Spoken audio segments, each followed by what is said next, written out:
No one brought in any pollen, did they? There's probably some stuck to my fucking body. God.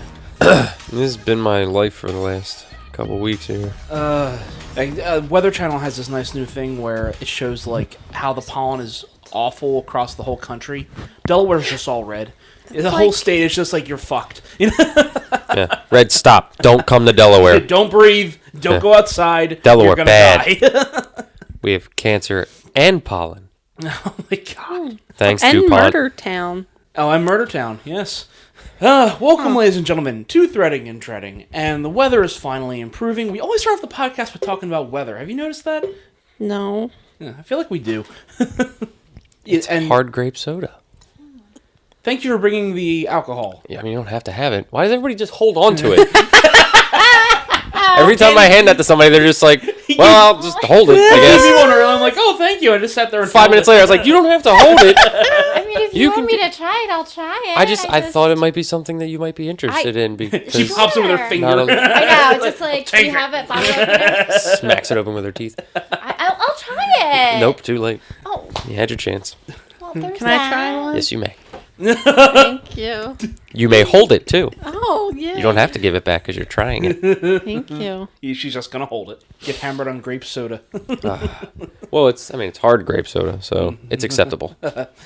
I, once again, am the Projectionist. To my left, we have... Grapey. Fangirl It's like, extraordinaire. like a popsicle. I said it tasted like a hug. One of those huggy barrels. Those are good. Hey, How are fangirl.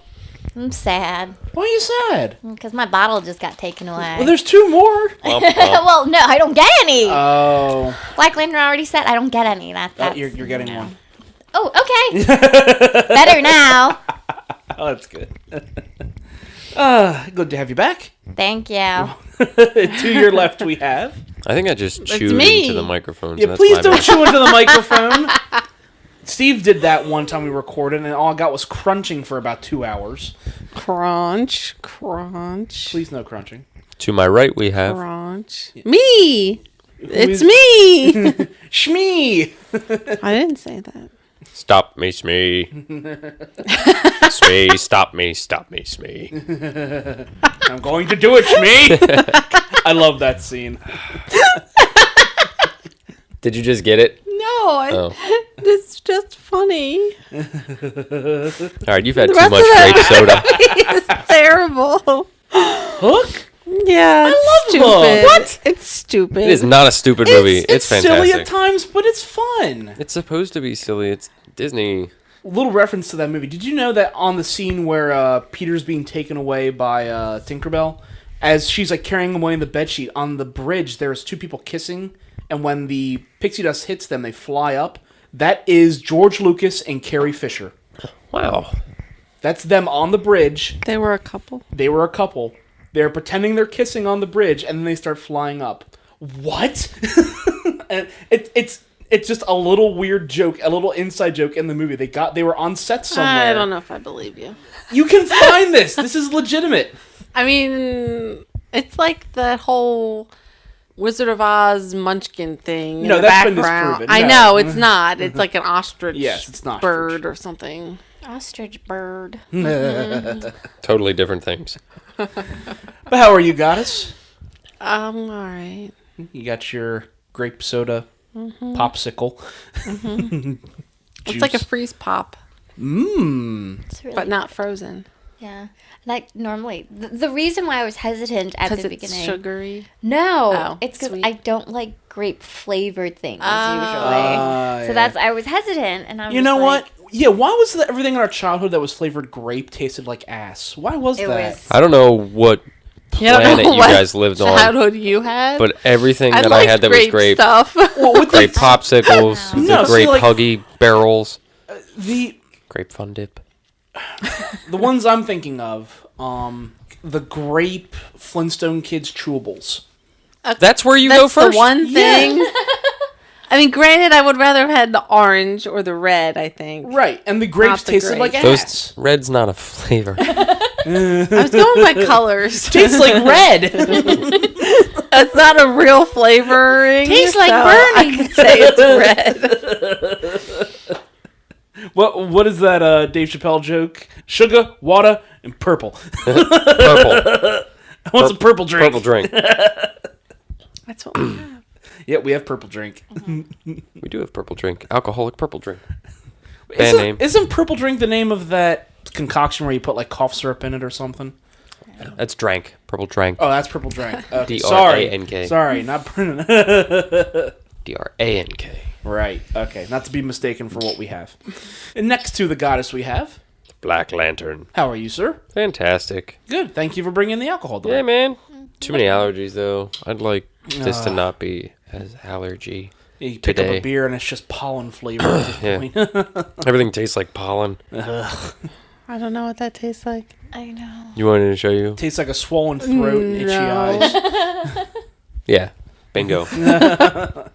Like there's a cartoon I saw the other day where No, this me little either. girl wakes up and she runs to her parents and it's like, Mommy, Daddy, it pollened last night. And they look outside and the pollen's like 3 inches thick. Ugh. I was like, I would die. What did Ralphie say on The Simpsons? He's like, tastes like Tastes like burning. burning. I said that earlier. It tastes like burning. Oh, my bad. I was drinking. Go orange. Go apple. Go banana. Everyone's doing well? No? No. Why not? Apparently not. Do you want to talk about it? No. I was kind of hoping to leave it like an awkward silence. Yeah, I know. I was just like, I looked around and nobody was talking. I was like, yes. Awkward silence is fun. always. They can be, depending on who you're having it with. This can be fun. I typically have... Damn it. Sorry. Well, now it's not awkward. No. I tend to have awkward silences with my neighbor across the street, the one who decided to take No, our he's packages. just weird. He is very weird. But I find it hard to believe that you're able to have awkward silences with anybody. Thank you. Sort of compliment. You're friendly. I also don't shut up. It's a good thing. No, sometimes people need to shut up. I need to shut up sometimes. I need to shut up all the time. I know it. I own it. Now.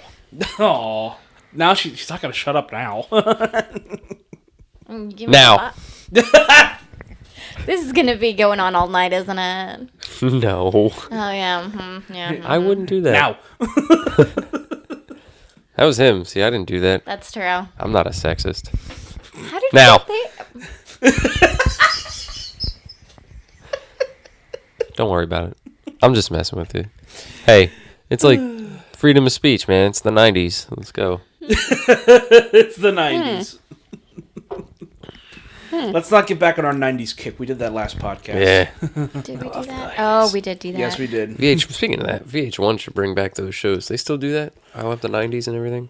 I miss They're all those. done. Those were a lot of fun. Yeah, but but then they had like, the 80s Strike Back, the Yeah. 80s 3D, 80s 4D, and awesome. they kept doing new ones, which was cool. But I was like, okay, you've covered everything. I didn't get now, to you see know? them all. I want to see more. Just repeats of them. Yeah. just Yeah, I'd be somebody fine with that, fucking yeah. pull them somewhere. They might be on YouTube. I'll check. Yeah, put that shit on Netflix or Hulu. I'd watch it. Hey. Yeah. It's like Bravo had this thing for a while, which like the top 200 scariest scenes in cinema. I Oh, loved yeah. watching Oh, that was so good. Oh, I love. The only thing I didn't like is that like they showed it once and then it was over. Mm-hmm. It was like, no. I want to see it again. I want to really break this thing down. But Right. they only did like half-hour spots. Right. So they did like 20 at a time or something. So they just showed it. I'm like, come I on. remember the number one scene was from Jaws, which was the opening scene in Jaws, where the girl gets attacked. And I was like, you know what? The first time seeing that, I could imagine being absolutely terrified. Hell yeah. That's a pretty good number one. Number two, I think, went to The Exorcist with the head spitting scene. Yep. Yeah. I think so. Please don't snap your neck, Danny. No. I can only go so far. I got a sciatica. Oh. I think that's in your back. Don't worry about it. Yeah. See, I see. Apparently, I was mean to you last week, so I'm trying to just. Were you? I don't know. You said it. I don't Did remember you? I don't remember that. that. All right. You've had too much grape soda. Obviously. I don't remember that. No, but what's funny was lower on the list there were movies that weren't horror films, like the tunnel scene in Willy Wonka. Oh, it's terrifying. I know. I was like, imagine that as a kid, you would be scared shitless. Seeing chickens getting their head cut off and bugs. And, No. which direction we We are are going. That's a fucking creepy. Is it raining? Is it snowing? Is a hurricane a blowing? Have you ever seen I'm Willy sorry. Wonka and the Chocolate Factory? No. You've never seen Willy Wonka? I could tell by your face. You were just like, "Do-do-do-do." Hey, yeah, Billy Tonka. Love that movie. Billy Tonk. Yeah, never seen it. Oh, we'll have to watch that. I was debating bringing over Nightmare on Elm Street the other night. We should have done that. We could watch it after. That would be a hell of a Yeah. marathon. Because again, You gave them all to me on All Blu-ray. 27 of them. I did. That's right. I gave you the have it collection. Yeah. somewhere around here. I'll watch What's it go up to? It goes up to New Nightmare, I think. Does it? I think it does. No, there's 6 in the original. And then after 6, there's New Nightmare. It's like a meta. Yeah, New Nightmare is the Nightmare meta on one Elm where Street. They're like, it's like that. It's supposed to be like the actors are actors from the movie, and like they're in this other movie. I can't I must have describe never this. seen that one. No. Or I But like have, and I Wes just Craven didn't is in realize it, and he's like, yeah, it's not real Heather, and it's like the girl. yeah, It's weird. it's kind of interesting because they're saying like the idea Like of fourth peop- wall shit? Yeah, it was the idea of making the films about Freddy and have people thinking about Freddy created Freddy. So he actually is a real world demon now. Gotcha. That's a better way of Which is explaining it. kind than the way I of tried an to interesting explain it. concept. Wes Craven, possible best director. Like, Or favorite director. There was imagery from that they didn't actually put in the film because they thought it was too horrific. That Wes Craven was too afraid to fall asleep because he thought Freddy would kill him. So you would go into his room and Wes Craven had cut off his own eyelids to stay Whoa. awake. And I was like, that would be terrifying. I don't Yeah. like it when there's anything with eyelids. Because I that was can't like, do it. that would have been, let's see, the first one was like 84? No, 81. Oh, okay, 82, was there? I think. Okay. Yeah. So the new Nightmare one must have been early 90s then. Because they started coming out like year after Yeah, year yeah. at It was that point. it was early mid 90s that came out. Yeah. okay. Then they didn't touch it again until Freddy vs. Jason. Wait, how the hell did we start talking about Nightmare on Elm Street? I have no idea. Because I was saying we should watch it. Oh, We right. should. 'Cause We you- digress. We digress. Because you were watching Lucky Number 11. Actually, we which is a didn't good really movie. start It's with like anything. one of No, my favorite no, movies we ever. I love Lucky Number 11. There's still apparently works to make another one with I don't think we Jackie need Earl to. Haley as Freddy. Oh, And I don't thought you want meant to see like that. Freddy? His makeup wasn't Freddy. right. I couldn't get into it. As much as I love Jackie Earl Haley, I don't want to see another Ditto. one in that series. Nah, they did the makeup a little better. His voice was cool Yeah, he. because, I think he'd be a solid. Watchmen. I think he is a good Freddy. I just don't think it needed to be remade. yeah, there's 13 of those movies. Yeah. So, anyway, let's get into the trailers. Getting into our first trailer, which is Head. 3 Generations. I just want to be normal. Why is normal the goal? What about being authentic? Authentic is what he wants to be. Good answer. That is a good answer. Maybe you could get your own apartment, not attached to your mother's apartment. You're breaking up with me now? Directing this, we have Gabby Delal. She is a British director. Her only main credit is a film called Angel's Crest, which I have not seen, but it's apparently a good film. In this, we have Naomi Watts. We have Elle Fanning, who was in Super 8 as well as recently Maleficent. She played Aurora in Maleficent. We have Susan Sarandon. We have Tate Donovan, who was in Swordfish and recently Argo. And we have Linda Emond, who was in Julie and Julia. She's better known for her stage work. And we also have Sam Trammell, who is Sam from True Blood. And I think you have his autograph, don't you? Mm-hmm. Yeah. It's like, On what part of your body? my mom.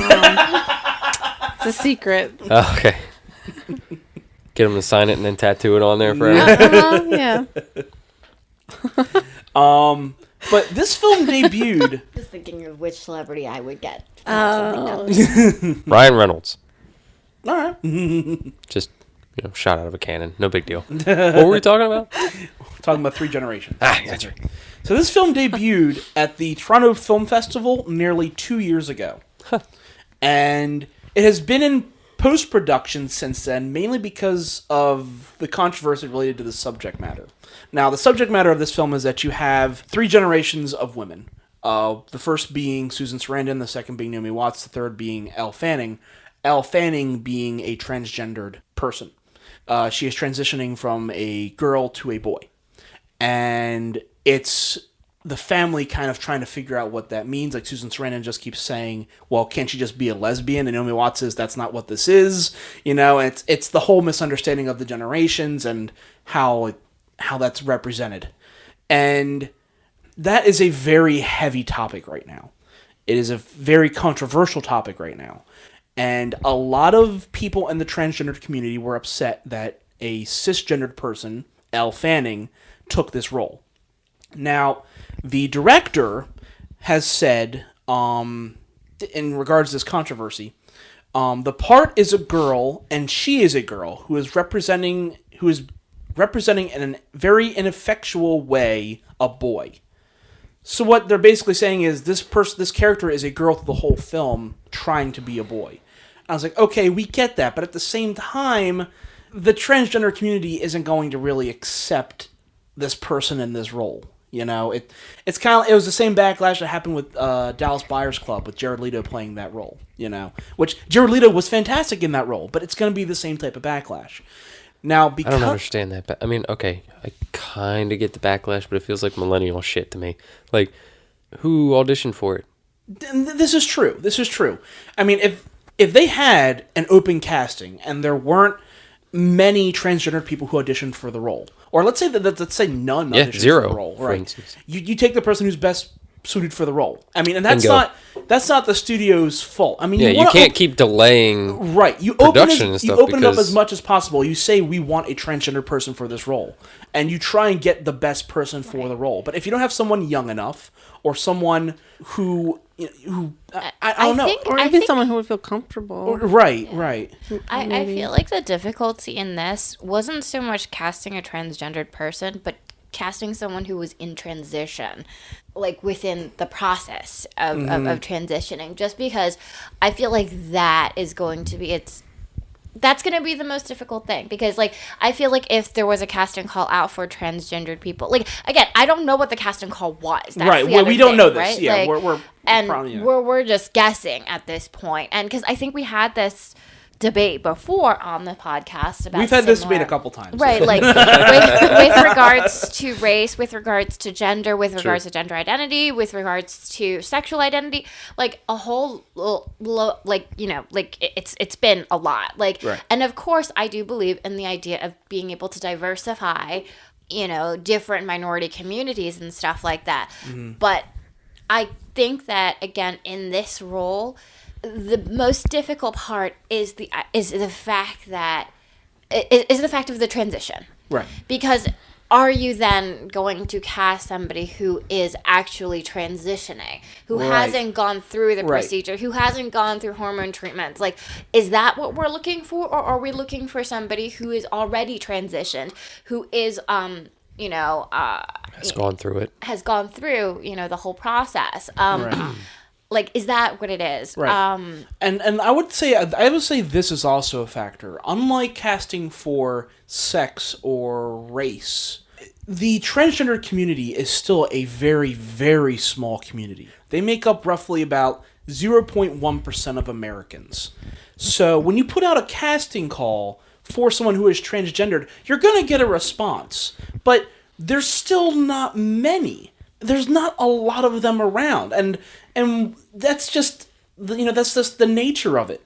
So I unlike saying, oh well, we need to cast for an Asian role, there's going to be plenty of Asian people who you can cast, which is why that is a controversy. There's plenty of people you could cast in an Asian. Hard to cast a role like that. Yeah, for this, there's just not the numbers there, and many of them may not be able to fit this role. Some of them may be far too old. Some of them may be too young. They may not be able to fit the role. May not be good actors. No, it may not be good, right? So now I bring this up not just because of the whole theme of the film, but also Dalal, the director, has said that because of this criticism, as of April last year, she is re-editing the entire film. Oh, wow. That's why it's been delayed so long. She responded to the criticism and said, I'm going back and re-editing this entire film. So she's not reshooting. She's just in post-production. But I was like, how is re-editing this going to help the it? situation. Right. It's re-editing it isn't going to help the situation at all. I mean, I feel bad for her because she made the best film she could. She wanted to tackle this subject matter, so I applaud her for that. But re-editing it isn't really going to do much. So I'm hoping that with the controversy and everything that they had consultants, they had people who were on the crew who were able to kind of provide feedback throughout the whole entire story, whole entire narrative. People who've gone through situations like this, and so that the story that they're telling is a true story, in a way where it's an accurate representation of what's going on. So I think that is also really important beyond the fact of the casting. And no, it definitely is an incredibly controversial kind of topic, and incredibly controversial casting choice. And I don't know how I feel about it, just because I've defended so many time and time again, that if you don't find somebody who fits the role and what you need, you should keep looking. That's always been my stance. And I feel like I would be a hypocrite to kind of back down from that simply because, it's hard to cast. The situation, the dynamics changed. Right. Significantly context from is important. race to... Absolutely. Right. And the context of this is that this is a very small budget of a film. Right. I mean, you can tell just where they're shooting, and they look like they're shooting in 3 or 4 different locations the whole movie, and that's it. They probably had a 3-week window to shoot this film. And as such, delaying the casting could have been hugely detrimental to the film. Right. So and that's why I'm saying that I'm the one who's I'm not saying that whether or not what they did was right or wrong. I'm saying I'm having a crisis of conscience. Okay. I'm the one who feels like, what side of the issue am I standing on, and why am I why is it because I can't relate to it, and that's why I'm having so much issue with finding a side, finding a foot for me to stand on in terms of what I'm trying to say. So, and I know that obviously this isn't an issue about me. Right. I get that. So I don't know. I feel like it's hard. Maybe it would be helpful to you if you try to take the stance of hoping that the movie simply gives a voice. Yeah. And that's my thought behind it. I think this is a topic that I think should be talked about. And that's what they're trying to do. Yeah. And I think as such, I think people should give it a chance. Right. Yeah. So it's hard not to pick things apart these days. Right, but, right.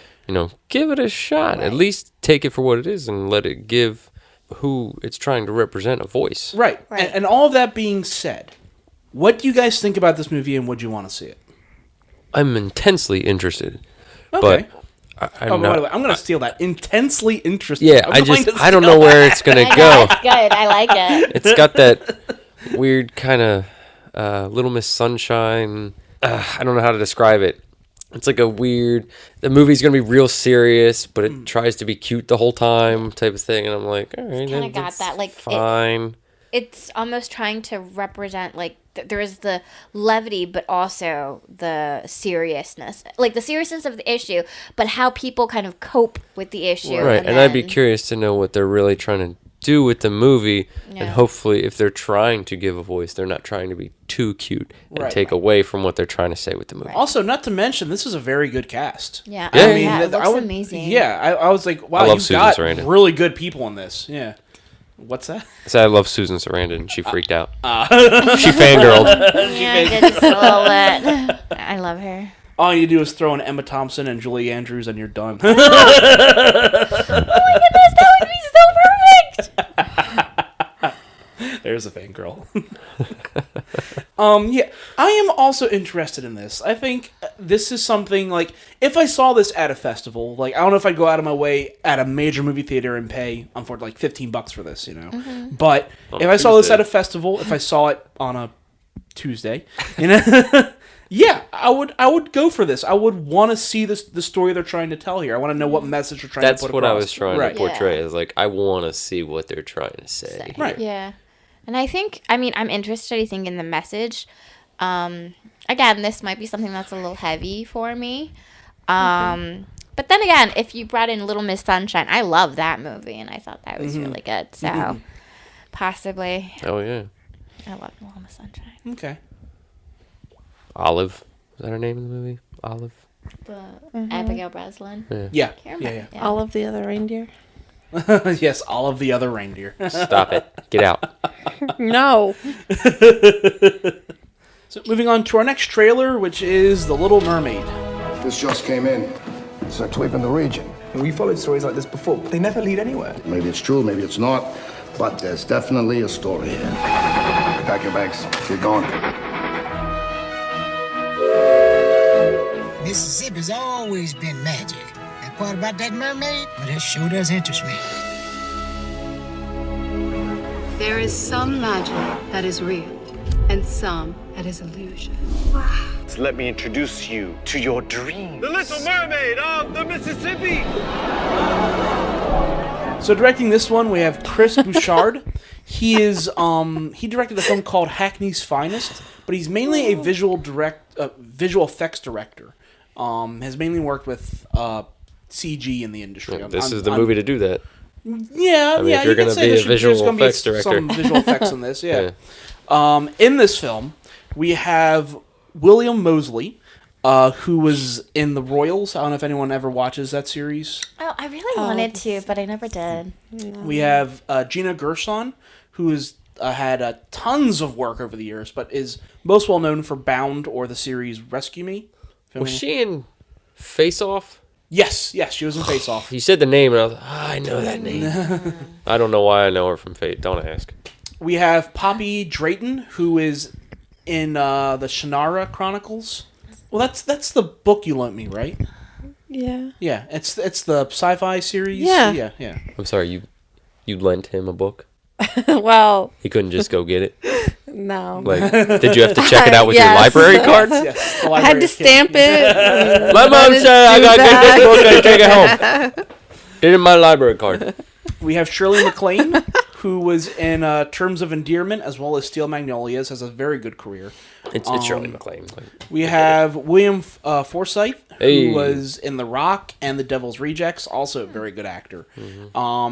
Now, for the role of the mermaid, it was originally cast to be Chloe Grace Moretz. Oh. Yeah, and I was like, that would have been interesting casting for the mermaid. I think he was in Deuce Bigelow too, but go on. No, yeah, I think you're right. But she had to back out because apparently she wants a break from acting. So she actually She's backed going to out. college. Yeah. Didn't she? So she took a break from the industry. So they recast it as Poppy Drayton. So this trailer, I'm just gonna say, has received a ton of backlash online.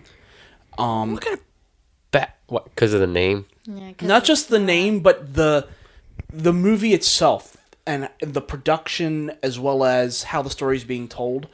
It's received so much backlash that the filmmakers have disabled comments and removed all ratings for the video. Wow. And it's Wow. people are getting pissed over this thing. That's like Trump blocking people from his Twitter account. Yeah. Now, I kind of get the controversy. Now, when we first talked about this a few weeks ago, just in passing, this is being made because The Little Mermaid is, in fact, public domain. Anyone can make a Little Mermaid story. It's not owned by Disney. You know, it's like any of the classic stories, like Hunchback of Notre Dame. Because or it's a Arabian tale, Nights. it's not a Disney. Right. So Tale does as Disney old as time. rent buy the ability to make something like that? Is that how that works? No, it's just public domain. So who created Little Mermaid? then? Hans Christian Andersen, I believe. Okay, so is that person still alive? No. Okay. No, this I was gonna he say- wrote that back in the So are there any 1880s. royalties that have to be paid for things like No. this? I can make a Little Mermaid film if I wanted. Oh, okay. Well, Yeah. It's after it's been in fucking the YOLO. after it's been, I believe, copyrighted for 70, 80 years. It enters what's called the public domain, at which point anyone has access to it. That's why we're seeing so many Frankenstein movies now, because Frankenstein is a public domain. I Frankenstein. Yeah, same thing with Dracula, same thing with The Mummy. You know, I, all, Dracula. all these properties are now entering the public I, domain. the I Mummy. mummy. I the mummy. I, the Mummy. Take the you the werewolf. Now, that's a whole topic we can get on. Disney keeps pushing back the public domain because they want to keep public domain on Mickey. Because if they don't push it back, Mickey will be public domain. How has that not happened yet? Wasn't Disney that was Yes, the public domain was originally Steamboat Willie was a Oh yeah, 19-teens, 1920s. Yeah, that's the thing. Public domain originally was supposed to be like 60, 70 years, but Disney keeps lobbying to Congress to push it back. I'm sure they have some pretty good lawyers. Oh yes, they do, and to keep holding on to Disney so that people can't do what they want with Mickey. So yeah, Can't wait to steal Mickey. I mean, it's Disney. If they keep going, soon the public domain is going to be like 150 years long. And people who would be able to get access to this stuff aren't going to be able to get access to it anymore. Pretty soon, Fast and the Furious is going to be public domain. Been making that shit for 100 years. Anyway, the original story of Little Mermaid is, to be fair, not far off from what Disney did. The Disney adaptation is very close, but except that the Hans Christian Andersen original is a little bit darker, especially towards the end. Disney stayed pretty true to it. I don't know what the fuck this is, but this isn't the Little Mermaid. It seems darker, if that helps. But that's because I think they're just underwater the whole time. I was saying, just because it was shot at Not a lot of night sun doesn't is mean down there. it wasn't. So when I saw this trailer, my first thought was, this reminds me of Big Fish. Oh my, yeah. It's like, thought, like, I'm like, this is Big Fish. Like, it's like, even the scene where, like, he's walking through, the circus, and, like, the slow motion. And I don't know. Like, I was just like, this is Big Fish. Was it? And Big Fish wasn't even being told in the past tense, where it's like someone telling. No, it was. Yeah. Yeah. It was. So it's that same trope too of like the old elderly person telling a story to someone. Yeah. Yeah. So, what the fuck? Yeah. That this is Little Mermaid as Big Fish. But yeah, for those of you who are wondering what this is about, she is a big fish. Right, exactly. In this story, we have this guy, a reporter, who goes to investigate this circus for some reason because he's told, "Oh, they're saying they have a mermaid," and because that's newsworthy. Okay, so I mean, it kind of is. It's a small town. Yeah, I would be interested if there was a real mermaid. So he goes to the circus to see if they have a mermaid, and there's this random girl there. We don't know where the hell she came from. But the little blonde? Yeah. I thought they were like, they knew each brother and sister related, and like he they took her. They make no mention of that. I just assumed. I just got that vibe. Like, hey, I have to go write this story. Why don't You I just wanna take come my with sister me 'cause with it's me? the circus and Yeah, it's fun and That could be. That could be. But they get there, and sure enough, they have Help a me mermaid. find my But puppy. but then you see the I have mermaid, free and candy in my van. I heard him say, "I'm gonna find a cookie," but I'm pretty. No, I said, help me find my puppy. so they go to this circus, and sure enough, they have a mermaid. But the mermaid is able to walk on land and has legs sometimes, and has a voice, and then randomly sings sometimes. Magic. And It's really weird. it turns out that the guy who runs this, the head, the ringmaster, has her soul instead of just her voice. Now he has her soul captured, and if she leaves, he'll kill her. He is her uncle. The little girl's uncle. Okay. Well, Not the mermaid. Yeah, I was about to say that the ringmaster is the mermaid's uncle. No, I know no. that's What the fuck? I was like, The main dude is the little girl's Okay, uncle. so they're related. Okay. So that's the premise. Is they're trying to free this mermaid from the clutches of this evil ringmaster. Ursula? No, there's no Ursula in this. I know. There's no sea witch. yeah, no, I gotcha. I don't know. What's the male version of Ursula? Ursula. Head? Ed. He said head.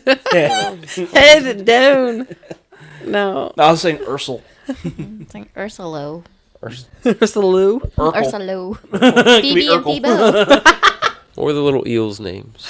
Flotsam and Jetsam. Yep. How in the fuck do you remember that so quickly? That movie came out in, what, 92? You were just like, yeah, I got it. No problem. When my I keep niece that right here. was little, she Next to watched How to it Drive a Car. just about every day. Jesus. I just remember because even of like a- it's just because of the ocean. You have flotsam and jetsam, and that's what they're named for. The things that are in the ocean. That's how I remember. I'm going to be honest. I still don't know what you're talking about. Flotsam and jetsam. It's like debris in the water. Yeah. Didn't know that Like if either. there's like a Technically, it's called flotsam. Yeah. Sounds like a 3-year-old made that. Flotsam! And then it floats some. that's how they got it. I don't know what the technical term. I don't know what jetsam is. I don't know if jetsam is like would just or debris. moves real fast. Yeah. Throw some, shut some! Shit jumps out of the water. While he did that, I was like, Well done. Well played.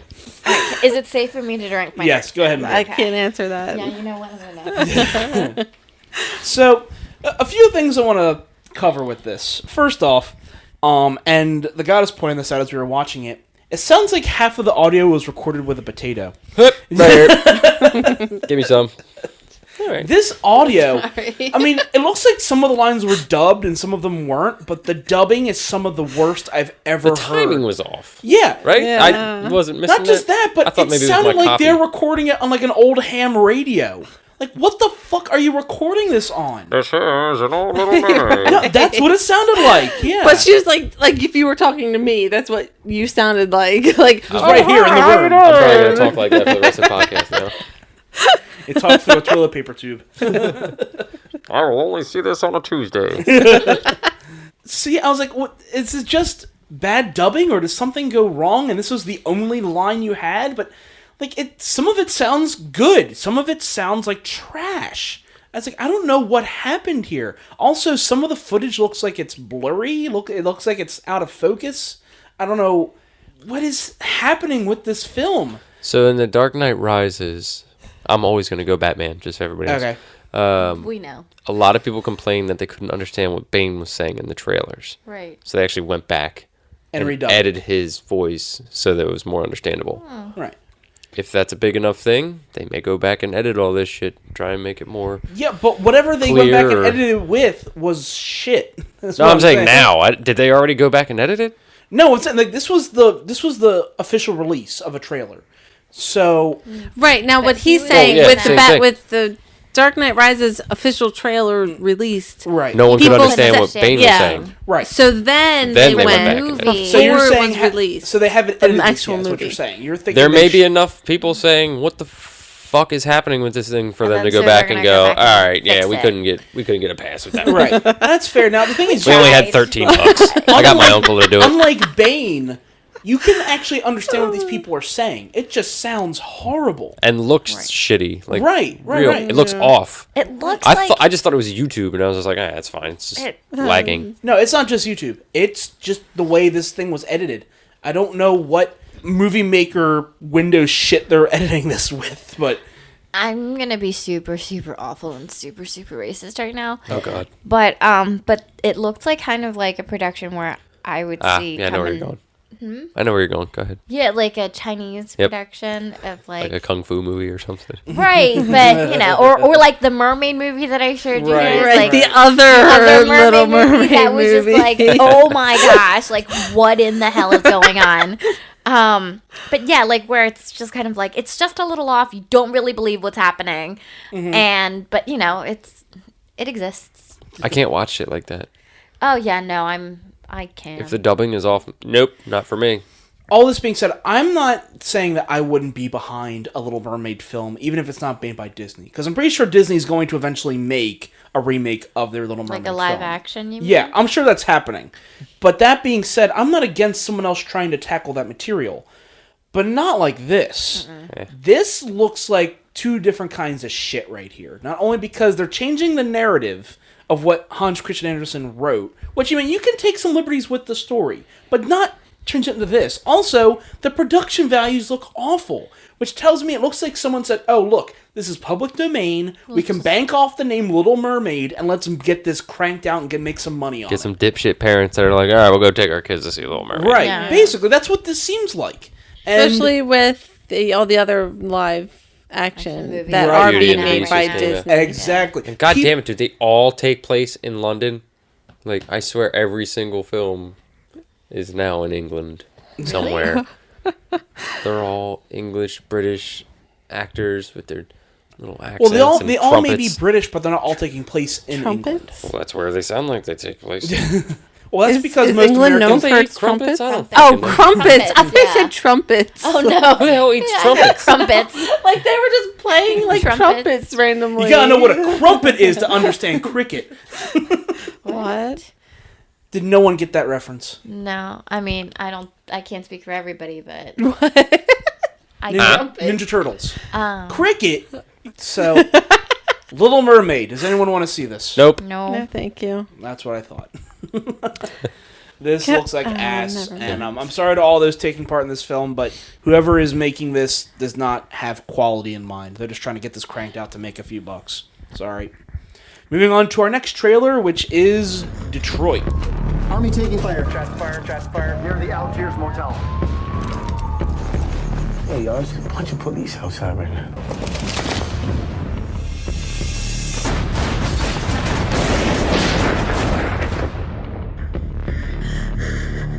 Let's not be stupid in this situation.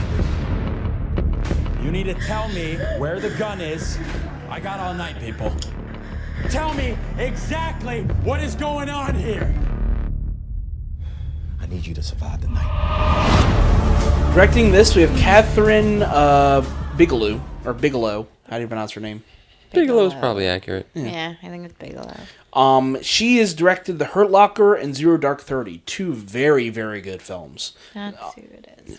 In this, we have John Boyega, who of course is currently in Star Wars, and I did not know this, is set to be in Pacific Rim 2. Hey, the fangirl happy. That's cool. He's been in a lot of things. He's been Circle. a lot recently, yeah. He's in The Circle that's coming out soon. Mm-hmm. And we also have in this Will Poulter, who you may know from Will the Millers or War the Millers. We're the Millers. Will the Millers. Will the Millers. Or the Millers. We're the Millers. Will the Mirrors. As well as The Revenant. Hey. We also have Jason Mitchell, who was recently in Kong Skull Island. We have Hannah Murray, who is Gilly in Game of Thrones. We have Caitlin Dever, who was in Justified. We have John Krasinski, who is... Wait, John Krasinski? Yeah. John Krasinski is Krasinski? Yeah. That's what I said. Which person is it? John Krasinski is the Office Yeah, he's from The guy. Office, yeah. Yeah, he's in this. Okay. Jim. He's Jim, yeah. Yeah, and we also have Anthony Mackie, who Anthony is Falcon Mackie, hey. in the MCU. Yep. This movie takes place during the race riots of the 1960s. Predominantly the 12th Street riots in Detroit during that time.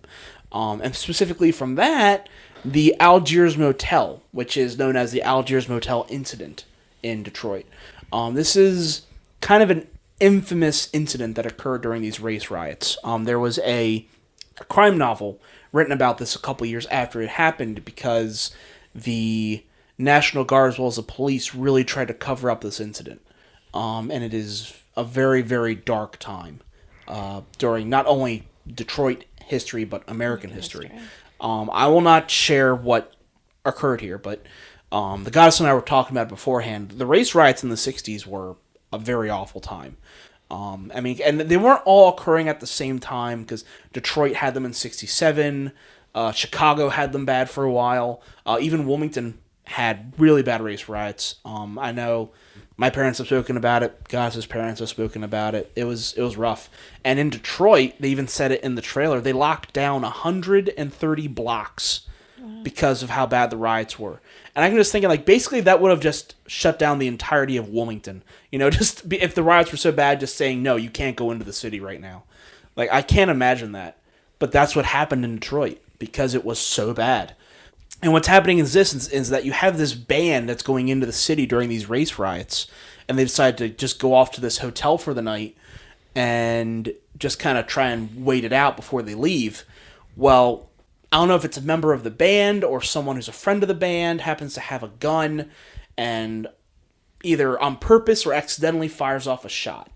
He said it's not a real gun, it's a starter pistol. Oh, does he say that? Yeah. Oh, I didn't catch that. It's the thing that says, all right, yeah, like when you're on a race, Ready, on set, a racetrack. go. Okay. With the sound of the gun. And right. It's that. Gotcha. So the National Guard just happens to be like right next door when that happens. So they say someone in there has a gun, and instead of, calling them out, they just basically open up on the hotel. They just start firing at it, and is that a hotel or a motel? It's a motel, sorry. I don't want to say much more than that. I mean, there is documented evidence of what occurred that night, but I don't want to ruin what happened. If you guys want to look it up later, you can. But I don't want to ruin it for those of you who want to see this movie. And then John Boyega is a cop in Detroit, I believe, and he happens to be, he's actually trying to be friendly with the National Guard. He's like giving him coffee, and the guy's like, "You having sugar?" He's like, "Don't push your luck." He's just like, "Well, I'm helping you now, but I fucking hate you." So this is going to be one, I believe, a very controversial film for a couple reasons. But I want to mention one of the controversies, in that some people are criticizing this film because there are no black women in it, or at least predominantly cast black women. Now, is that because of what happened and who was there? That's exactly right. The story of those who were in this motel says that there were no black women in the motel at the time. And at least within that group of people. Within that group of people. That the narrative is trying to... the story that we're weaving. Yeah. Right. Not weaving, telling. Right. Yeah. So I understand them not putting any black women in the story. It would be putting a fictional character into a historical event. And that's not right. But people are still getting pissed off about it because you have 7 or 8 black guys with 2 white women, and they have an issue with that. Right. And I said, well, that's who was there. Right. I mean, you can't help that. Right. And they're obviously trying to tell the best adaptation as they can. Right. They keep putting up there, based on the true story, see what really happened in this trailer, Right. And of course, it's Hollywood. They're going to, pump it up a little bit. But still, they're trying to make it faithful. And to give an accurate portrayal. Right. And I think saying, oh, well, you have to have an African-American actress in there is a little ridiculous. It is when they weren't there. Right. I have a question. Shoot. And only because I want to understand what people are upset about. Is it African American women who are saying we want to have African American women in the movie? Or is it people who are upset because it's white girls with African American men? The former.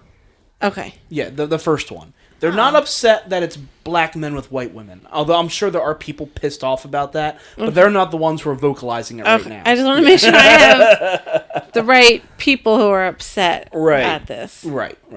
All this being said, considering who is in the film, considering who is directing this has the potential to be a very, very good film. Mm-hmm. This is coming out in late August, I believe.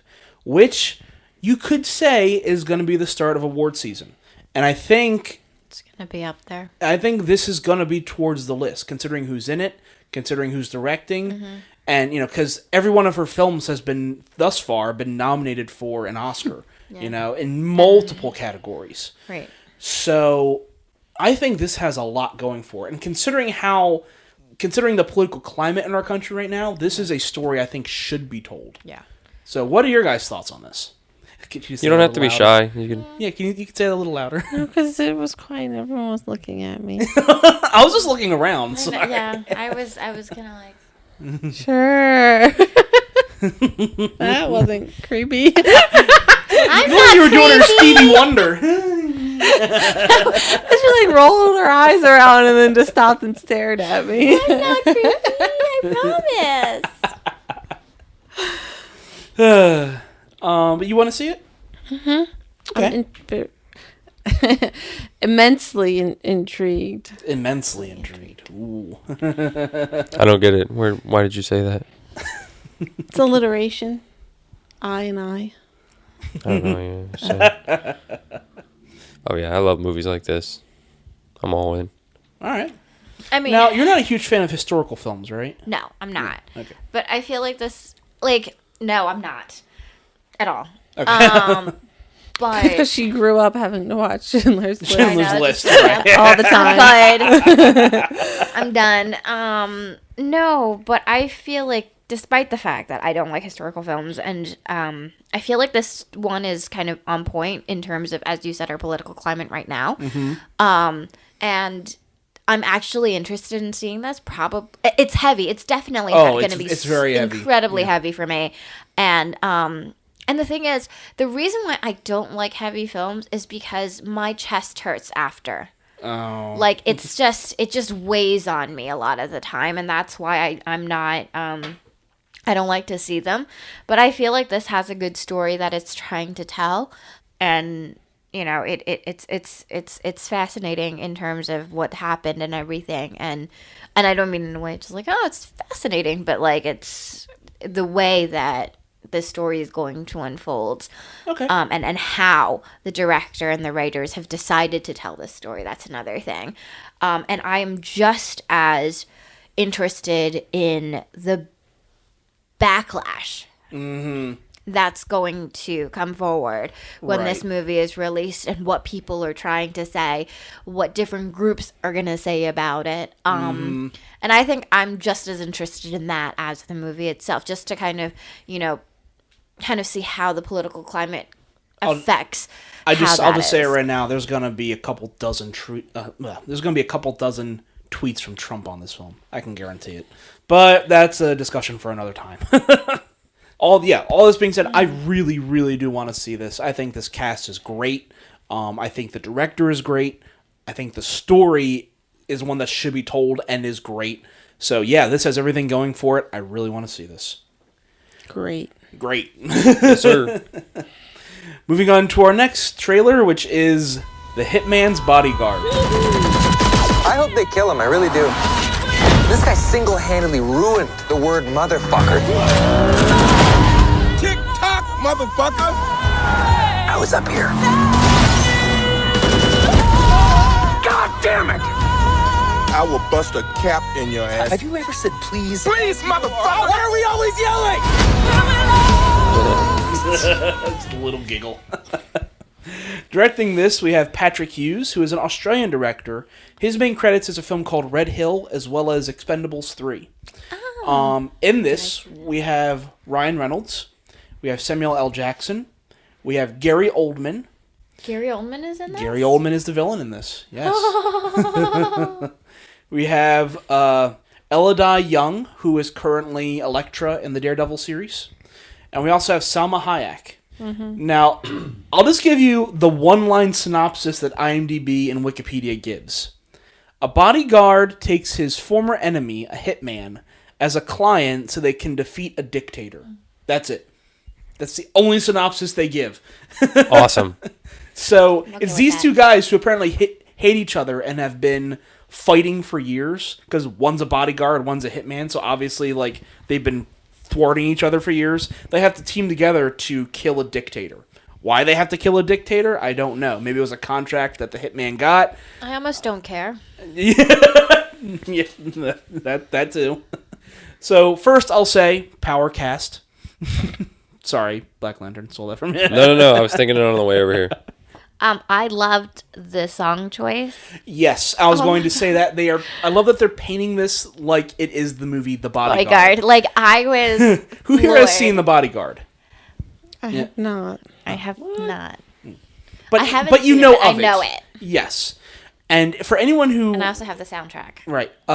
Black Lantern, would you mind pulling up the poster for this as well as the poster for The Bodyguard?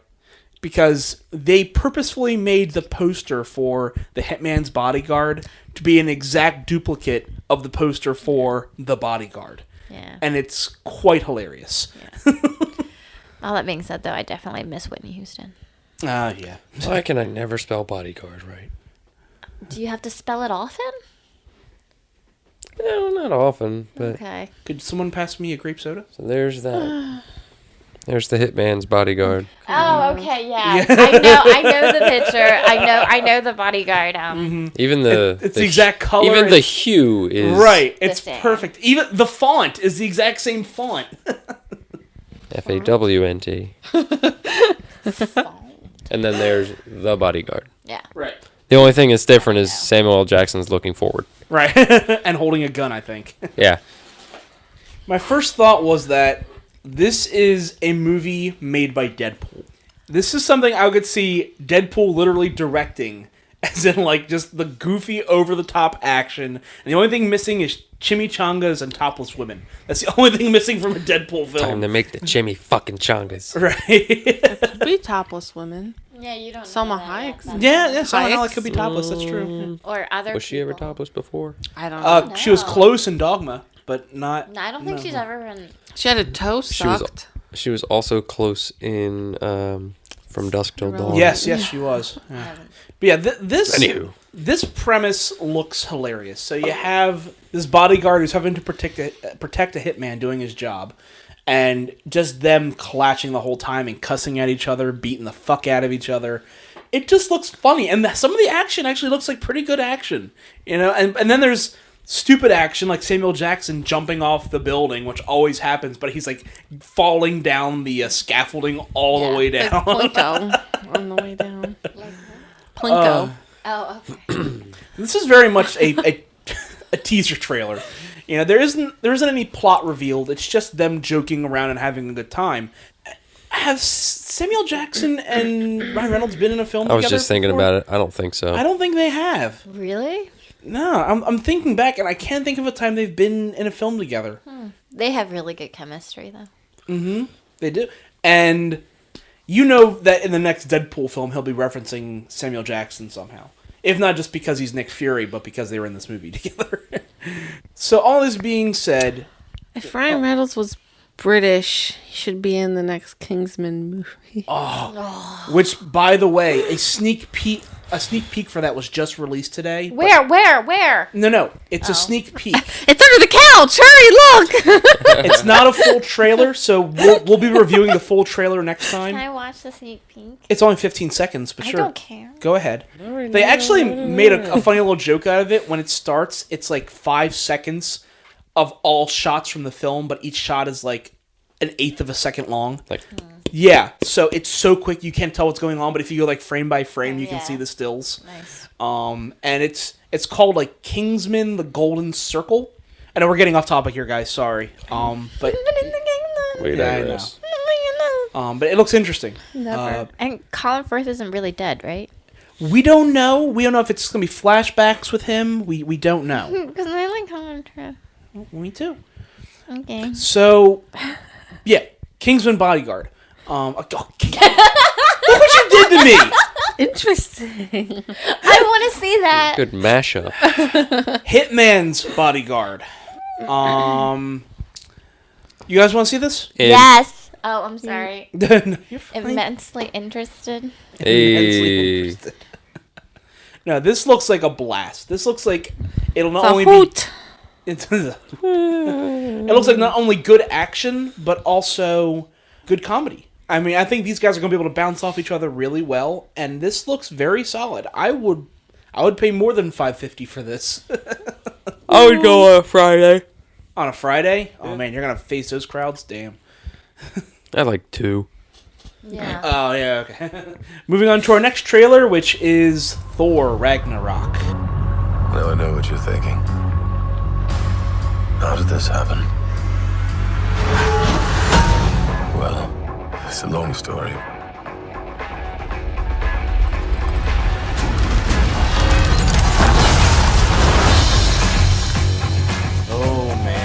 Oh, man. Directing this, we have Takai Waititi. Or no, Takai Waititi. Sorry. Washington. Todd Washington. No. He is a New Zealand director. His major credit is the film What We Do in the Shadows. He directed What We Do in the Shadows? Mm-hmm. Granted, I haven't seen it yet, but I really want to. I've heard it's Oh my god. She hasn't even seen the movie. I know, but what's his face? It's Murray from Flight of the Conchords and also Do fucking what, mate? Jermaine from Flight of the Conchords. So how can it not be? No, but I have heard that movie is very, very good. I have not seen it, but I've heard it's it was very on good. Netflix for a while. I don't think it's there anymore. I don't think it is. It makes me so sad that I didn't see it in time. But I also found out this guy was a screenwriter for Moana. Oh, wow. Yeah, I did not know that. In this, we have Chris Hemsworth. We have Tom Hiddleston. We have Cate Blanchett as Hela. We'll get to that in a moment. So amazing. We have Idris Elba. We have Jeff Goldblum as the Grandmaster, who is actually the brother of the Collector. If you remember Guardians of the Galaxy. I love him. That character. We have Tessa Thompson. We have Carl Urban. We have Mark Ruffalo. We have Anthony Hopkins. In an unconfirmed role, we have Sam Neill. And in a cameo, we have Benedict Cumberbatch. It's finally happening, Fangirl. You're getting them both in the same movie. Well, they were together in The War Horse. Oh, were they? Yeah. Oh. I didn't see it, though, I because didn't it was, see like, really slow and a historic film. Well, but this? Doctor Strange will be showing up at some point, yes. We don't know if it's going to be an after-credits scene. We don't know if it'll be during the film, but he is confirmed to be having a cameo. I think we broke her. Does everyone know what Ragnarok is? Yes. It was like this little game that I played, and then there were like these little things that are little blobs, and then like you get to catch them, and then they're like, bloop, bloop, bloop, and that's it's really Pokemon. Cute. No. Oh. Nice. You were close. Very so close. Gotta catch them all. Sorry. Well done. Okay. No, what are you talking about? What? Ragnarok and blobs? What? Do your thing, and I'll pull it up. So Ragnarok is a reference to Nordic mythology. It is basically the apocalypse in that mythos, during which numerous Nordic gods die and only 2 humans are left, with only a couple gods left to rule over them. So that's basically what this is. Hela, or in actually the direct translation, I think it's just Hell, but in this, her name is Hela. Hela destroys the entire Nordic pantheon, if you will. She goes to Asgard and basically kills all but a couple of the Nordic gods. And that's what's happening here. Cate Blanchett, who is Hela, shows up and says Asgard is no more, and just decides to wipe the slate with them. So she is the anti-god. She can go in and basically counter any god who tries to defeat her. At which point, when we... She's Loki's daughter.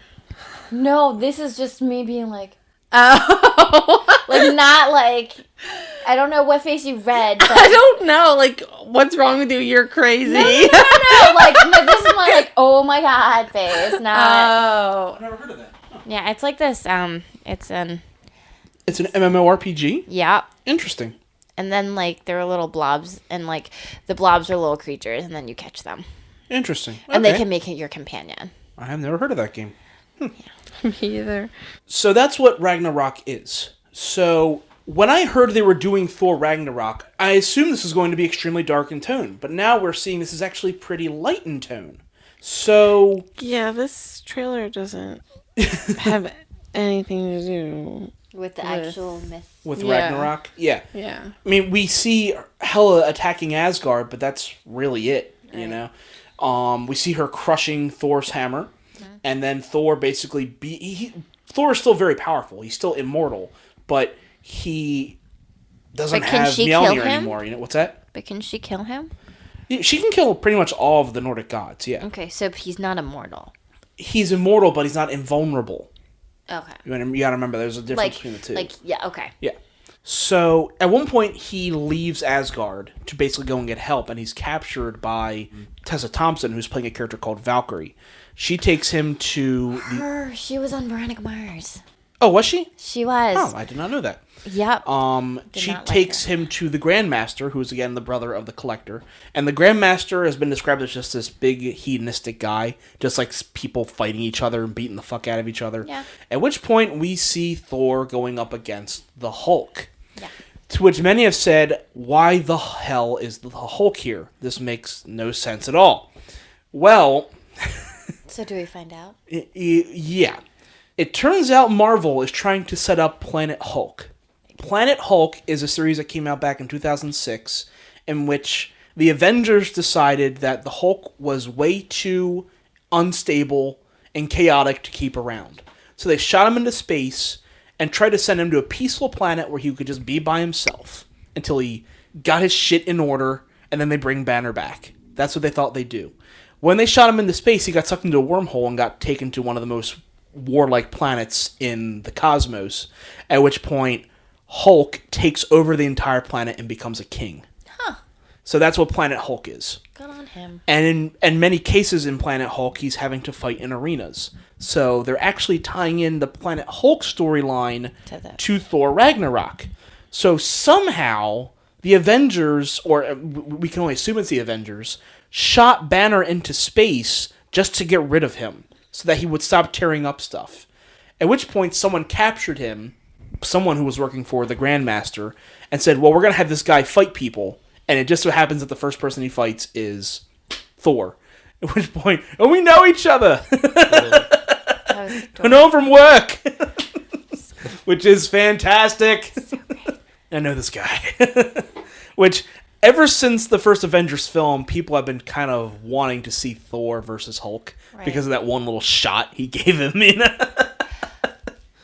So, how did Loki end up there? So, do you remember the ending of Thor the Dark World? Uh-huh. Okay. So, Odin is not Odin. Yes. Odin is Loki. Yes. So Loki is still there, in theory, because he is in charge of all of Asgard. Yes. What I'm assuming is that as Asgard is being attacked, Loki changes back to his form and tries to defend Asgard. Because even though he's a trickster and loves creating chaos, he can't do it if Asgard is gone. Right. So he's saying, well, okay, well, shit, I gotta try and defend Asgard. So I'm assuming he's breaking out the knives to try and defend the Asgardians. That was so hot. Well, yeah, that double knife flip was like, oh, it was just dude. it was just like when Hiddles was in Kong, and then Oh God, I know that shot with the blade. Yeah. Okay, go ahead. Okay. Yeah, so I believe they're going to be trying to tie in the Planet Hulk into the series. Not only that, but I think they're trying to tie Thor more to the Guardians of the Galaxy. Because if you see, I mean, the Grandmaster is the brother of the Collector. The Collector is from Guardians of the Galaxy. So I can only assume they're trying to tie Thor more to that, like, goofier, comedic version of Marvel. Which could work, but I don't know if they want to make Thor that funny. I don't think they're going to do that to Thor. But, well, I mean, the thing is, Thor is in space. The Guardians of the Galaxy are in space. It would make sense that they would be together at the start of the Infinity War. But I don't know if I want him being in league with that group, because that's pure comedy for the most part, And while the Guardians of the Galaxy is great... Or maybe they're going to... I mean, when's the second one come out? This May. Guardians of the Galaxy comes out this May, yeah. Maybe they start... Because they're not going to take the humor away from Guardians of the Galaxy either. I'm sure they're going to reference Thor Ragnarok in Guardians of the Galaxy too. Yeah. Or maybe they explain how Hulk got into space in that movie. Maybe they'll say in that one. Infinity War is going to create a lot of issues with the canon because of how they're going to get everyone together. So they had to get Thor with Guardians of the Galaxy at some point and then get them all to Earth again. Yeah, go ahead. You have to raise your hand. Go ahead. Could Doctor Strange be pivotal to that? Because yes. I mean, he can travel the cosmos at any instant if he wants. Yeah. So he may, in fact, be the one who gets them out of. If you remember the after credits scene in Doctor Strange, we see them together. Yep. So they know each other. They know each other. So maybe Thor gets into some really deep shit, and Strange has to get him out of it. I'm okay with that. Maybe the Guardians of the Galaxy end up saving Thor. Ooh, I'm okay with that too. Oh, that would be I'm really okay with that. Ooh. Oh, that'd be great if they show up. Oh my gosh. Oh man, that would be a great precursor to Infinity War. That would be great if that's how they did it. If they didn't do it, we should write them now. Yeah. Be like, you should do this. Oh, Excuse me, Marvel? Now, one thing that I want to add is we see Mjolnir shattered in this trailer. Yeah. Does he get it back ever? He does. How? Mjolnir can be reforged. Oh. But who can reforge Mjolnir? Who can? Yeah. Well, Thor's done it himself once. Oh. But when it's been reforged bigger and badder. In the Marvel comics, there's a series that I read that the Superhuman Aficionado actually turned me on to, which is called The Ultimates. And The Ultimates is a alternate version of the Avengers, where they are just a little bit different than the main canon. It's now just called the Ultimates universe. And in that universe, Mjolnir is basically a giant sledgehammer. It's like a 200-pound sledgehammer that he wields. It is the most badass hammer you will ever see. And he doesn't just like fling it like he does Mjolnir and like comes back to him. He's always holding it, but he just beats the fuck out of people with it. And he still, you know, summons storms with it, you know, but he says it's almost, I could see them doing that, because if Mjolnir is shattered that small, maybe he says to himself, I gotta make Mjolnir bigger, you know, so he just makes this massive hammer, you know. Let that happen again. It's never leaving my hands again, you know, so he just holds on to it so it doesn't break, you know. So if they're going with the Ultimate storyline, which would be cool, because they've referenced that in the Ultimates, all of the Avengers are sitting around at one point and say, well, who would play our character in a movie? And Nick Fury immediately says, oh, I know, I'd be Sam Jackson. Mm-hmm. They say that in the comics. This was before the original Avengers came out. Oh, wow. Before that was a thing. And so when Marvel was casting it, they saw in the Ultimates that they said, oh, they want Nick Fury to be Sam Jackson? Sure, let's do that. Wow. So they directly referenced that. The only difference, and most of them are in line with like who they thought should be certain people. The only difference was that, I'm glad they didn't do this, I think they said they wanted Tony to be Johnny Depp. Ooh. And I was like, I'm glad they did not do that. Nah, they made the right choice. Yeah, they absolutely made the right choice.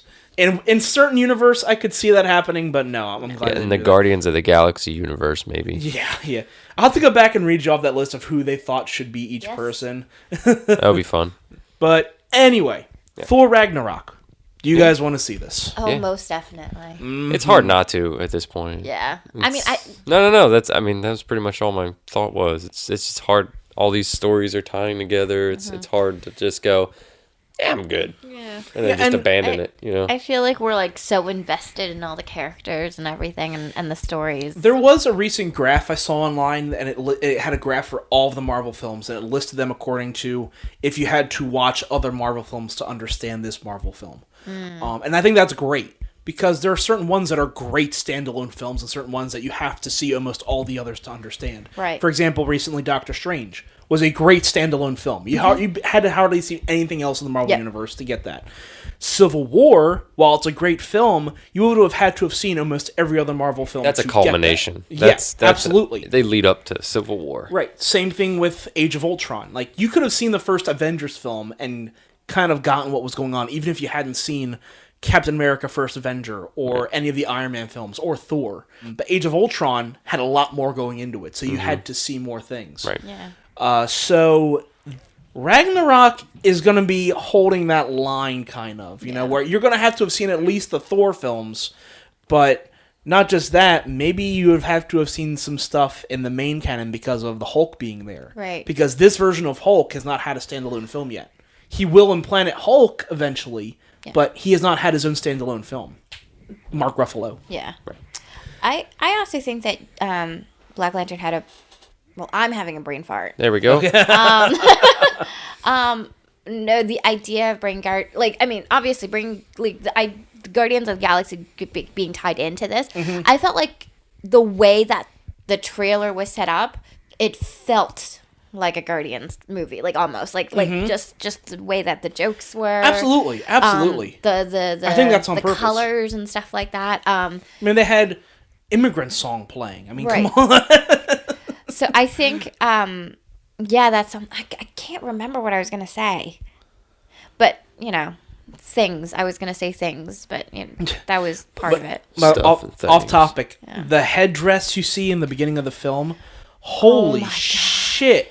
That headdress is massive and badass. It really was. From what I've read, apparently that's like Hela has the ability to just like grow weapons out of her body. That's so cool. And so that's something that she just grows out of her head. I want to grow weapons out of my body. I would prefer if you didn't grow massive spikes out of you, fangirl. No offense. But that'd be so cool. Yeah, I wasn't, again, I'm not expecting this lighter tone, and, considering that there may be a good amount of side characters in the Thor universe dying in this, like, I wouldn't be shocked if we see the Brothers 3 die, or Idris Elba die, or Sif, maybe if Idris Elba dies, he can go and be Green Lantern. Yeah, I'm all right with great. it. it's the fall of Asgard. There's going to be gods dying. Right. So it's going to be weird to juxtapose the dying of them with the comedy of the rest of the film. And Thor being so happy to see Hulk at that one moment when, some of his friends may have just died, Yeah. So, or maybe they're not going to kill them off. Right. Maybe they'll be able to keep them around, or they'll just find imprison them or Strange will find some way to resurrect them. I don't know, but I don't know. Yeah. But Sorry. Go ahead. I remembered part of what I wanted to say. I feel like this trailer, at least so far, looks better than the past two Thors.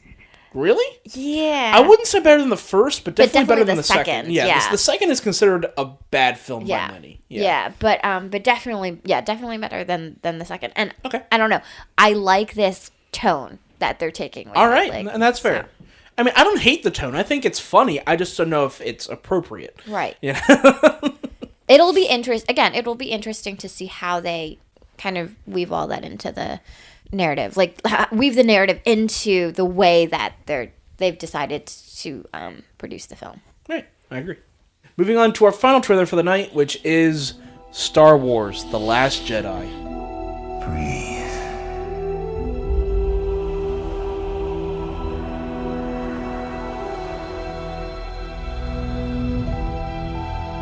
Just breathe. Now, reach out.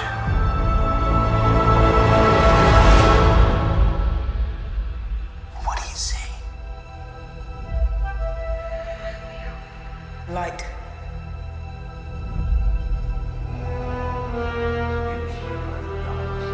Darkness.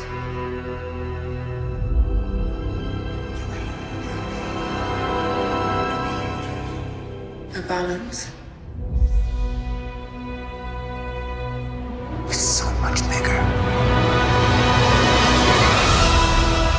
Before we start this one, I realize this is a teaser. There's not a whole lot to this trailer, but it still should be discussed, and we will talk about this more in future trailers. But so you're talking about this teaser because it's Star Wars, but you won't talk about other teasers if they're less known movies? No, I'll talk about this teaser because there's actual dialogue in it.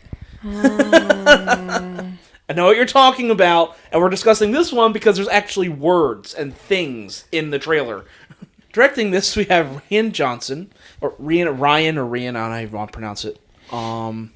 He directed Brick, which we were just talking about before the podcast, as well as Looper, as well as... So is...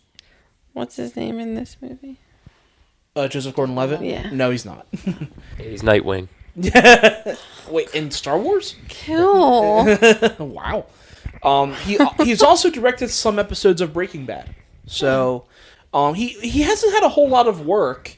I mean, the films he's made are good films. But this is a big step up, going from Brick and Looper to Star Wars. Holy shit. Talking about being tossed into the fire.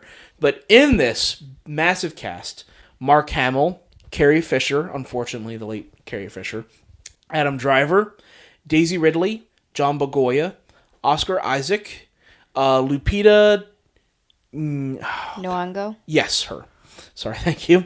Domhnall Gleeson, Anthony Daniels, Gwendolyn Christie, Andy Serkis, Laura Dern, Benicio del Toro, and a cameo from Tom Hardy as a stormtrooper. Yes. Because you remember in the previous film, Daniel Craig was a stormtrooper. And now in this, Tom Hardy is going to be a stormtrooper. How do I sign up to be a stormtrooper? Yeah, right. You have to... you can find that online. If you are in the area where they're shooting, they're always looking for extras. You just got to get in. But of course, there's tens of thousands of people trying to be an extra in a Star Wars film. So, good luck. But I'm cute. Well, if you're a stormtrooper, they're not going to see you. I'm short enough that I won't hit my head on a doorway. That's pretty good. Aren't you a little short to be a stormtrooper? Yeah, we'll stay in here and rot you, bitch. Anyway, so... Family dude. But isn't it when... Yes. What happened? When Luke goes in to rescue Princess Leia, when he opens up the cell door, she looks at him and says, "Aren't you a little short to be a stormtrooper?" Oh, right. Oh, that one. Okay. And he goes, "Huh? Oh, the uniform," and pulls it off. Yeah. Anyway, there have been a ton of theories from this teaser because, of course, we're finally seeing Luke. Because in the previous film we saw him for about 20 seconds and then the film cut away.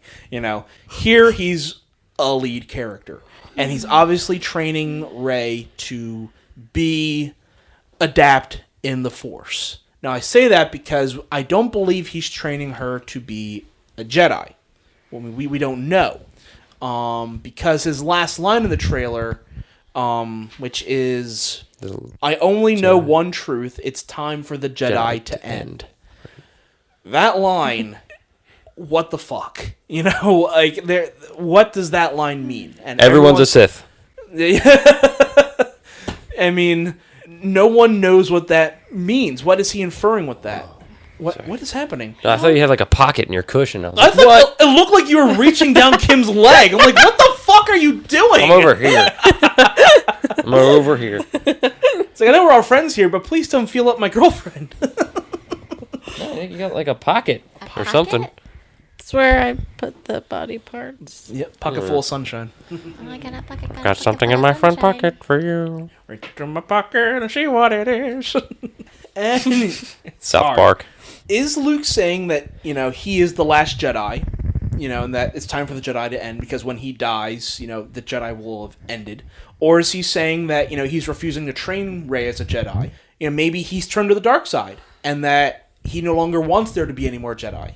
Which, in the original canon, Luke did turn to the dark side for a bit. So it is possible that in his isolation and having seen Kylo Ren turn to the dark side, maybe Luke has also gone to the dark side.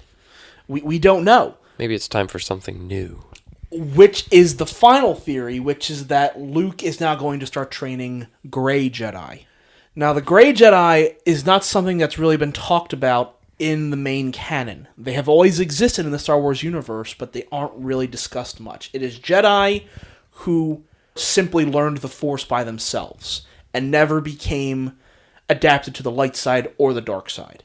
Basically, they're able to use all abilities, but they believe in the balance. They think that if one side gets too much power, it creates chaos, then the other side will then try to take power and back and forth. They believe in there has to be enough good, there has to be enough bad to keep the balance, and it has to be that way forever. Hence Grey. Hence Grey, right. Many people think that Qui-Gon Jinn, from the original, from the prequels, that he was a Grey Jedi. Liam Neeson. Yeah. A lot of people thought he was a Grey Jedi because he was very abrasive to the Jedi Council. He didn't really like their views and their dogmatic views. So some people theorized that he was actually a Grey Jedi and just was kind of just sticking to the plan with the Jedi Council, which is possible. But there haven't been many more discussed past that. Any more Grey Jedis have really been in the books, in the extended universe. So we haven't seen any in the films. If, in fact, Luke is saying it's time for the Jedi to end, he's saying, I can't train a proper Jedi anymore. Because I tried to do it with Kylo Ren, and he turned to the dark side. So he's saying to himself, I'm not going to train Rey to be a Jedi. I'm going to train her to be a Grey Jedi. Or just to use... Or just to understand the balance. To understand the balance, right. So if she understands that, it'll basically be her choice. I'm not going to tell her, you have to be this. And by giving her the choice, hopefully she'll make the right choice. That's the theory. But again, no one knows. And I know there's not a whole lot to go on with this trailer, but what are your guys' thoughts on this? I'd like to see the next trailer. That's the problem. I want to see the next trailer. Yeah, see, we can't really discuss too much because, it's a teaser. Okay. Do you not want to talk about this one? I'm kidding. Oh my God. Because you guys look like angry that we're talking about this. No, not at all. I mean, what really is there to say other than, yes, it's the next movie, part of the whole franchise, and yes, I want to see it because I've seen all the other ones, and I want to, kind of just continue on, and I want to see it. But again, I don't feel like, there are a lot of theories. Like, I want to know what's going on. Like, I really want to know what's going on, but it's not giving me very much right now. So yes, I want to see the next trailer, but even if I don't see the next trailer, I'm probably still going to go see the movie. Okay. Accurate. I like to buy into the Grey Jedi theory. I think that's actually a pretty good theory at this point. Because Luke never really learned... He learned to become a Jedi, but he never learned how to train. So he has to basically learn anew. He has to try and figure out the best way to train Rey.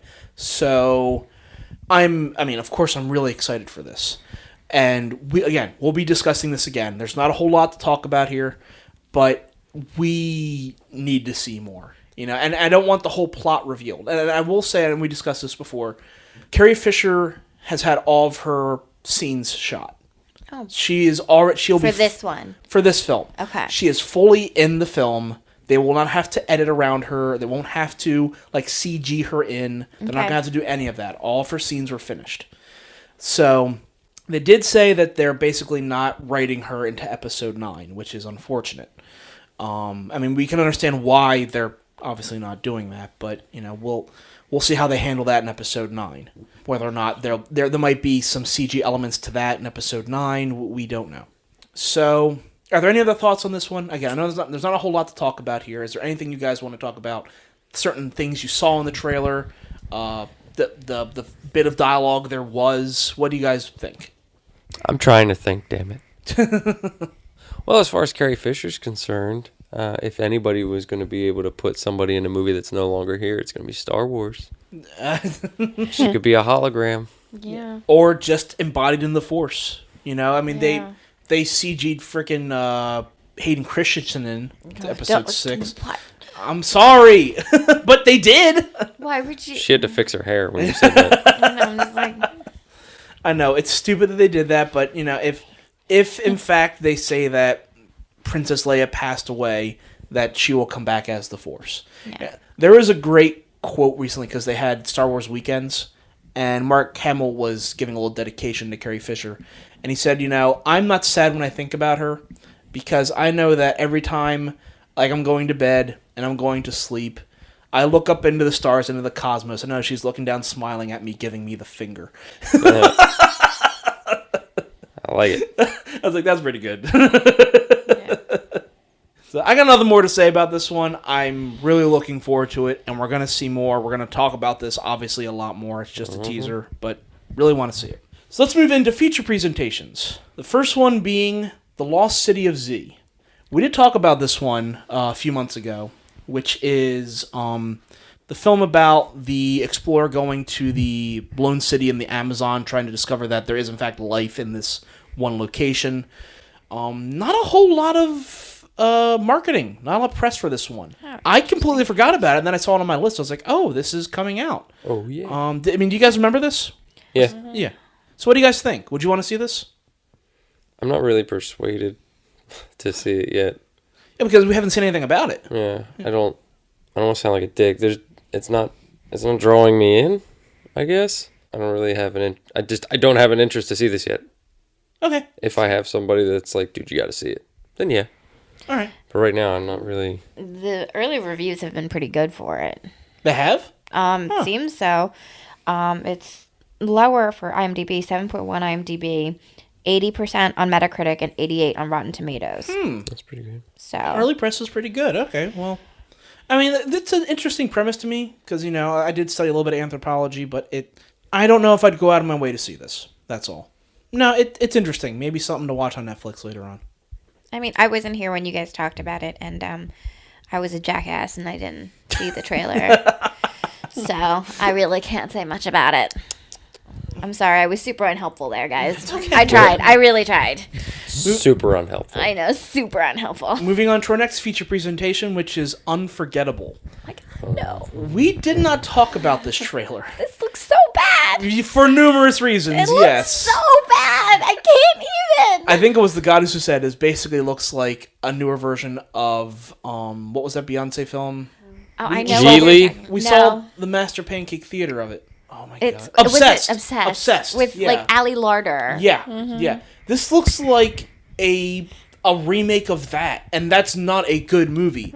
So, yeah, and I've seen very little press for this, and it wasn't even on my list of trailers when I put them in. Yeah, Idris Elba's in it, isn't he? Yeah. It's a shame. This movie looks like ass. No, he was in Obsessed. Oh, he was in Obsessed. Yeah, not in Oh, I thought you meant he was in this. No. Oh, okay. But no, Katherine Heigl. I mean, she doesn't have much of a career right now, but what the fuck are you doing? I don't want to see anything with her in it. I'm with you. I do not like that woman. No, I'm not a fan of her. The only thing I've ever liked with her was Knocked Up, and even then, that was... I hated her in that movie. I didn't. But I'll deal with her because Knocked Up is funny. That was my point. I thought the movie was funny, but I wasn't a fan of her in the film. She was a horrendous bitch. She was okay at the beginning of Grey's Anatomy, and then she started to just be really annoying. I just wanted to punch her in the face every single episode. So no, I mean, we didn't talk about this one for a reason because there was no trailers leaked out, but even recently, the TV spots, no, this looks like complete ass. Don't want to see it. Ass. Moving on to our next feature presentation, The Circle. This one I do want to see. This is beginning a good amount of marketing, and I've seen a few more points of plot in the TV spots as well as trailers. And they're really hammering on the whole idea of cameras everywhere, and everything watching you, which is, of course, one of the central points of The Circle, this company. So, yeah, again, really good cast behind this one. Would you guys want to see this? Tom Hanks, I'm in. Mm-hmm. I really want to see this. I don't know. It hasn't struck a chord with me. Okay. It's not drawing you in. Yeah, exactly. To quote you. I feel like if, right now, even, with the TV spots and stuff, because I feel like it's still not giving us a lot. That's a very good point. I was just thinking that. It's like, I know what it's about, but I don't know what the fuck it's about. Yes. Yes, exactly that. Yes! Okay. Well, there you go. Yeah, and I kind of want to find out. I kind of want it to be more sinister and be more evil. I want Tom Hanks to be super evil in this. Well, I don't think. Awesome. Well, that's the thing. Yeah. The company thinks they're doing good, But that doesn't mean that they're not evil. Right. You know what I mean? I think they're evil, but they have good intentions, but they're doing evil things. Good intentions pave the road to hell. Yes. Yeah. So I don't think that matters. It's Right. I want it's almost their overreach of it's this idea of the overreach of power and going into people's privacy. America. And then so it's kind of where does that reach end and all that kind of stuff. Right. And again, I want it to be more I kind of want it to be just a little more Jesus. Like Jesus? No, there's dead people in movies now. Bill Paxton's in it. I didn't realize that. Oh, yeah, that's right. He is in that. Damn. That's probably going to be one of his last films. Well, let's hope it's a good one. I hope Sorry, it's a good one, crushed it. That's all right. Moving on to our next feature presentation, which is Slight. We talked about this one a while ago, and this is a film about a young black boy who practices magic. Yeah, and then he goes on a bad robbery, and then he has to use his magic to fight off people, but he has real powers or something. It's weird, and it's being produced by the WWE, if you remember that. Yeah, we were why the fuck did they? Yeah, got it. It's a weird premise, and I've only now recently seen a few more commercials for it. There's been no talk of it until just the last couple weeks. Dule Hill is in it. Yeah, I think we brought that up. Yeah, don't know what the early press is, but would you guys want to see this? No, I want to say on TV. Because it's going to be on Spike or TNT or something eventually. Well, yeah, I could see this being on Spike. Any channel that has a WWE network or who shows Monday Night Raw? I don't know, but USA has WWE, Sci-Fi has. You know what? Yeah, I could see it on Sci-Fi. I could see it on USA. Yeah. It'll show up on one of them pretty soon because, again, they're in partnership with WWE, so I'm sure they'll put it on. I'm interested because I have a stupid soft spot for weird movies like that. Really? Just brain farted. The movie with the kids that discover they have powers, and it's kind of filmed the most recent one with Eva Green? No, your favorite movie that you love, and you're like, what? Yeah. I never say the word superpower, but Chronicle. Yeah. Oh, okay, yeah. I got a little weak spot for shit like that. I don't understand why.